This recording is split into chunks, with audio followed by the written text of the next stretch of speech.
Malika Andrews, live from Los Angeles. Coming up on NBA Today, SGA has gone wilt mode. We have the numbers behind his dominant run and why his body of work this season is already in rare company. Plus, the Golden State Warriors' road to victory. It took a turn, the heated sideline moment that sent Draymond Green to the locker room early, and what Golden State is saying about the incident today. And in Los Angeles, no Luka Doncic tonight, but what about on Christmas Day? We have an update on his status. NBA Today starts right now.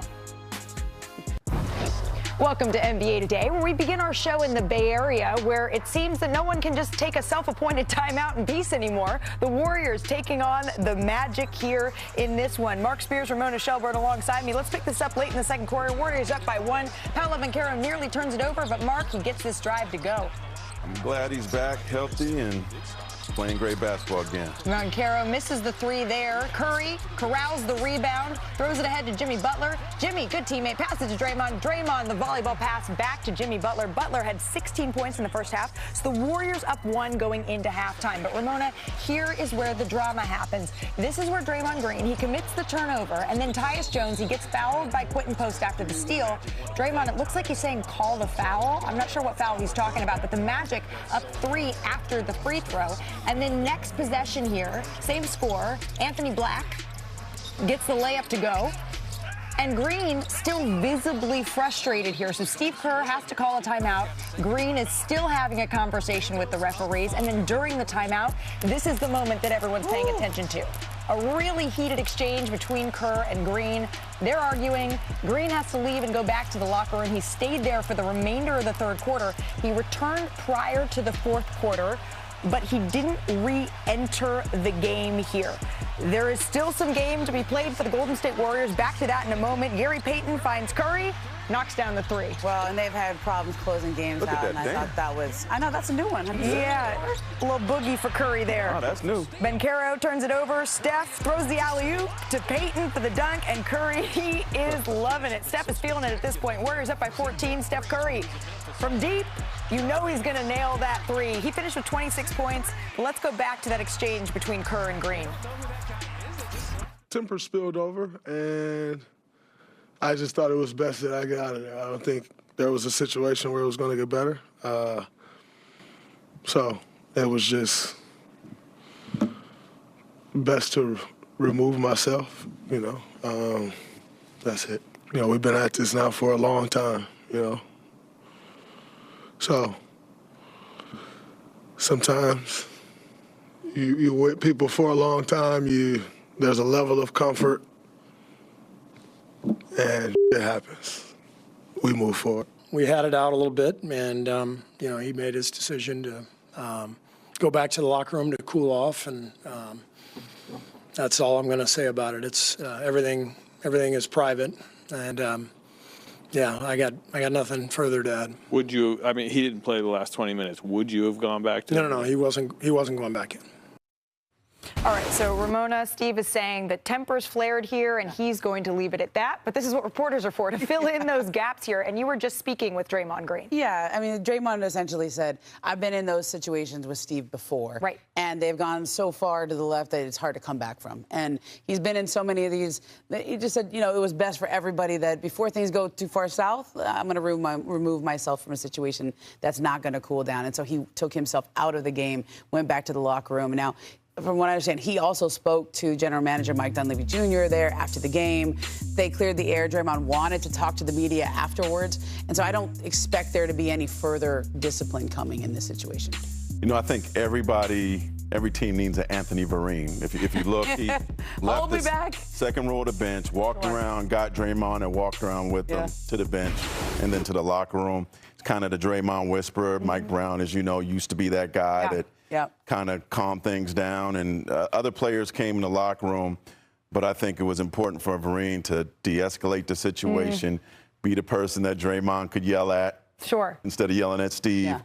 And they didn't need another situation with Draymond. Right. Yeah, and I think he understood that too, and that's real growth for him, because in years past that would have escalated. Look, they haven't been playing that well, and whenever they lose a game, Steve Kerr looks into the camera and says, it's not offense, it's not defense, it's turnovers, okay? And that was his first turnover of the game. I think Steve was making a point. Like, you can yell at Draymond. He's not gonna, he's gonna probably yell back, but you can't yell at everybody else. And I think Steve was trying to make a point, like, we're going to nip this in the bud. They were losing focus. He didn't want it to get out of control again. He's had 15 turnovers the last 4 games, and so strike one, there was a quick reaction from Steve. And there's been times in the past where Draymond hasn't taken himself out of a situation, and he's been criticized for that as well. So he does something differently this time, and I think it's important what Steph Curry said about in the locker room, we're bumping music afterwards. It doesn't feel as negative inside of these rooms and these walls as maybe the coverage is indicating. And when Steph says that, I think we need to listen. But the most important part of this, Ramona, is the Warriors' play. And Draymond Green, he has 75 turnovers on the season and only 72 made field goals. And that is the problem for the Golden State Warriors. So I want to bring in our front office insider here, Bobby Marks, into the conversation. Bobby, it all comes down to the level of play. Draymond is one of the smartest players that I have ever been around, and obviously he knows that.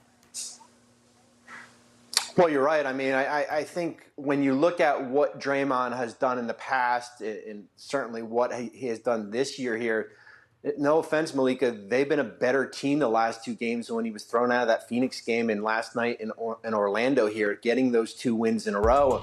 And I think when you look at this situation, what happened, I think there's 2 ways that you could look at it. You could say, hey, there's the relationship between him and Steve Kerr. There's 12 years there. There's over 1,000 games. This is Golden State. This is a typical Draymond Green flare-up during the course of the year. And then there's the other way to look at it here. Here's the guy that's got 2 years left on his contract. And as you said, this team is average right now. They've struggled during here. And what is best for this organization moving forward? And I'm not advocating they start looking at trade scenarios for Draymond Green, but I do think eventually you're going to have that hard conversation here. Right, because around the same time last year, the Warriors, they were a 15-15 team as well. They were a 500 team around Christmas, just like they are right now. And what did they do? They made an enormous trade to bring in Jimmy Butler, and they thought that that was going to be the thing that propelled this team back into the upper echelons of the West. And I know I'm hearing, too, that Draymond's a little frustrated with having to guard centers and having to guard guys that are 40, 50 pounds heavier than him on a nightly basis. But he's always got the ball in his hands, though. That's why he runs their offense. So he's going to have more turnovers. He's always there.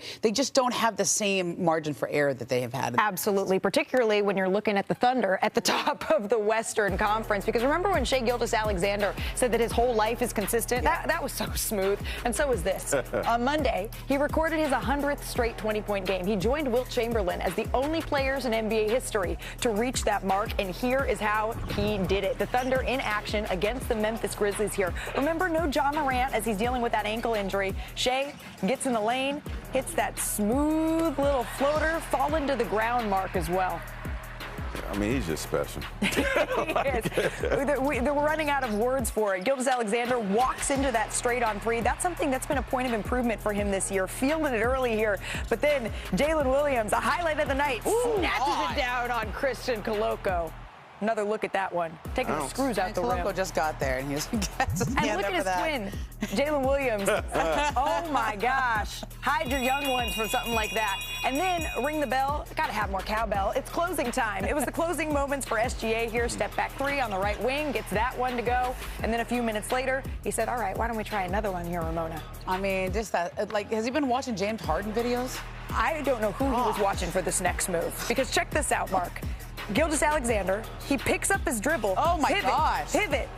Kicks it to Brandon Carlson and hits the corner 3. Is he doing Globetrotter stuff now? I mean, look at the smile on his face after this pass. This is just silly. To get in trouble for Mark Daigneault was asked about this after the game. Coach would yell at me for that. Mark, which day of training camp did you practice the off the backboard kick out into the corner? Yeah, that's not part of the curriculum.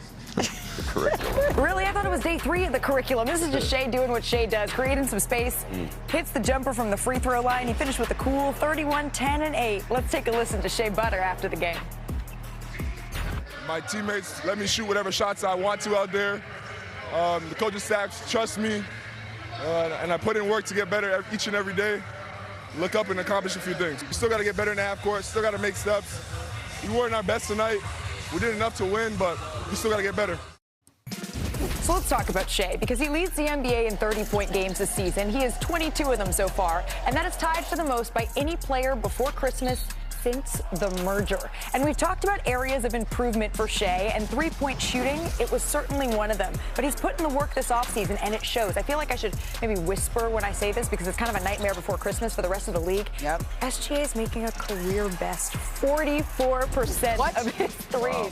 And we call him Shea Butter because he's a smooth operator. And we're talking about how the Thunder operate with him on the court because Shea has the best plus-minus in the NBA by 90 points. Wow. So when he plays, the Thunder win, and baby, they win 90 points. Yes, I did. So for anyone tracking, Mr. Marks, Shea has 909 points in 932 minutes this season, so he's nearly at a point per minute. What has he done to continue to elevate his game here?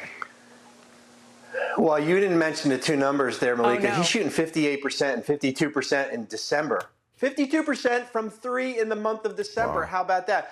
But I do think it starts with that the three-point percentage here. Here's a player that was roughly around 35% last year. That's up to 44% this year. The ability to stretch the floor, the ability to get to the rim. 50% on jumpers. This is a guard shooting better, right at 50% on jumpers here. So we thought, did Shea have another gear left after they won a championship last year? The answer is definitely yes. And you can see what he's been able to do so far. And that's why he is leading the pack when we talk about the MVP. 2 days away from Santa Perk coming to town. So let's grab the reindeer and go coast to coast. A little 7-game slate last night. The Nuggets, they beat the Jazz. Jokic, he picked up his ho-hum 14th triple-double of the season. He's now the first player ever to lead the league in total rebounds and assists entering Christmas Day. Ramona, is it possible that he's on pace for his best season yet? I think he's having his best season yet. And it's amazing to say because he's been so great for the past 8 years, but this is the next level. This is in 3 quarters, by the way. I mean, I looked up and they were up 16-0, and then they were up 40-15 after the first quarter. So this was like a Shai Gilgeous-Alexander kind I was going to say, dare we say 3 quarters? It's Shai-esque. How about the Boston Celtics? Don't look now, but they beat the Pacers. Jaylen Brown has scored at least 30 points in every game in December. Whoa. That's 7 straight. And they're 3rd in the East, Bobby. So does Jaylen maybe deserve some more MVP consideration?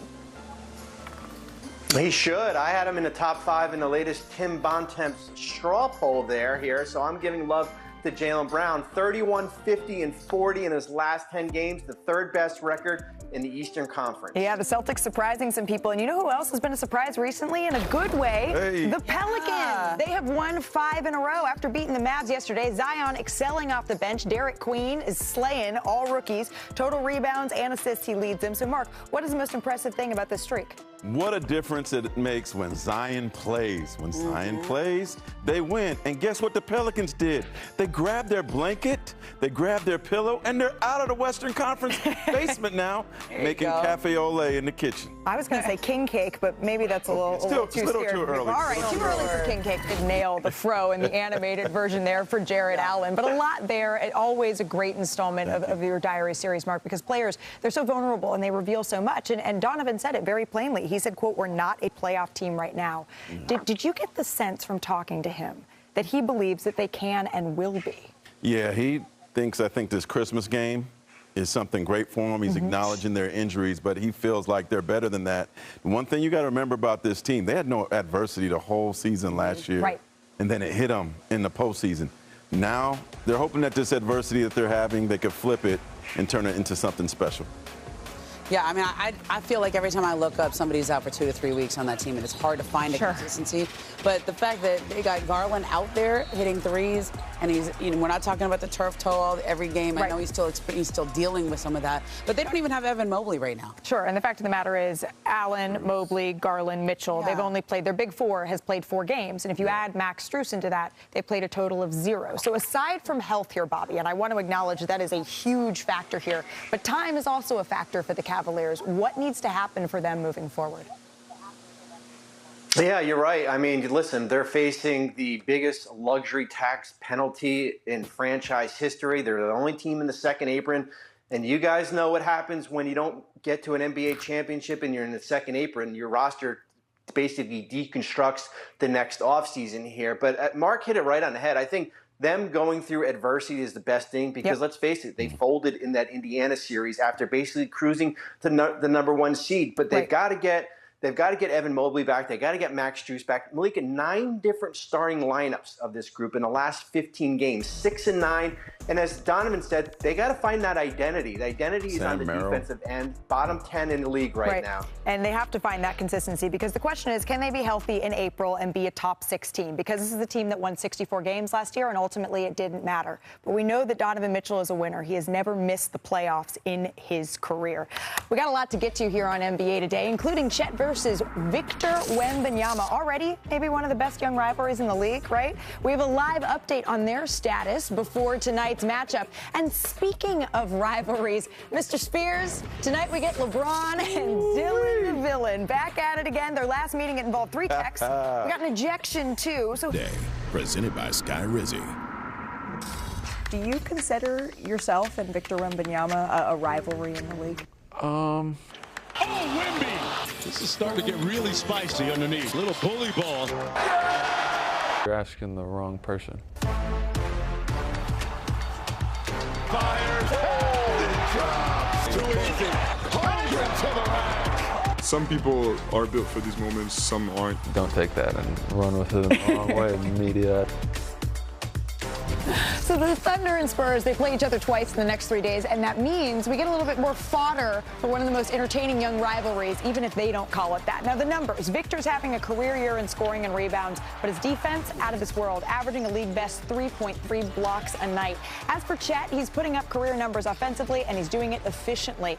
And he leads the best defensive team in blocks. Now, I love that the individual chatter now has real winning stakes here attached, right? Because the Spurs and Thunder, they're the top 2 seeds in the Western Conference, and the Spurs are one of 3 teams to have beaten the Thunder this season. So we'd like to welcome in our reporter, Tim McMahon. Howdy, Tim.